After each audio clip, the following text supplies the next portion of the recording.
বন্যা বই আছে তোমাৰ মাথা খাৰাপ হচ্ছে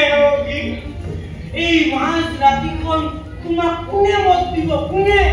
তাতে আকৌ ৰাতি 10 বজাৰ পাছত মত বিচৰাটো আইনমতে ধন্যনীয় আৰে বাপ দিয়া হে আই ঠিকাবো আইছো বুঝিবা আইনৰ টিকট 2 লাখ মাৰি দিন মত বিক্রমে মত খাবো চাও কোনে বলাবে বলা আরে বলা ওকে কইবা জান না রে এই মাথা তুমি বলো তো তোমার আপনি বলে হ্যাঁ ইউনিট মত বিক্রমে কি তুই কথা বলে উদা বাদ করিল হ্যাঁ এগো টিকট 30 মত বিক্রমর ধর আরে কেমনে করার আমি কাম কে লাগিল ওটি দিয়ে উচ্চারণ কে লাগিল আর মই থাকি এই করবা হ্যাঁ ওজা ওজা পুরা নিজাম আরম্ভ হল 30 মত বিক্রমর অভিযান আরে এই রোজ তোলাই যাবো যদি কবি দেব রাস্তা কেমনে ভয়কে পার দিব ওজা ওজা পুরা নিজাম আরম্ভ 30 মত বিক্রমর অভিযান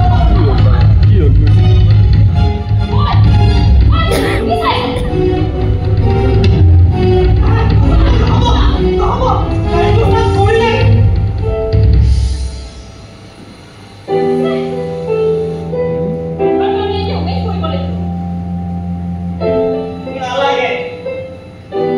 তেখেতৰ কাৰণে চিন্তা কৰিব নালাগে তেখেত আহিব মোৰ ৰুমত গৈ না ভিতৰলৈ যাও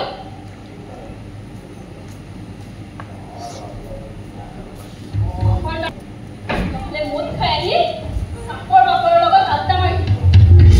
সকলোৰ লগতে ঘূৰি ঘূৰি কৰি থকাটো মোৰ মুঠেও পচন্দ নকৰোঁ হয় হয় অকণো মিলিব নাপায় মই আগতে অসম পেপাৰ মিলত কাম কৰিছিলোঁ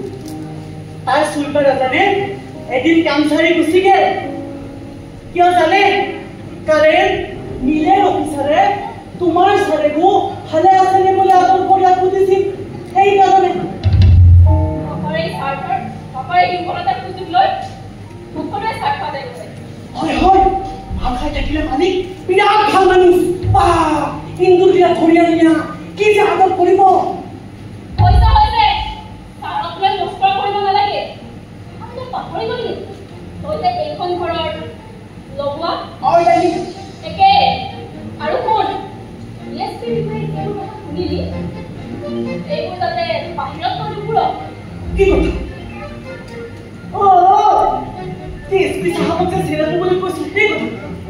আচলতে এছপি চাহাব বিৰাট ভাল মানুহ পুলিচে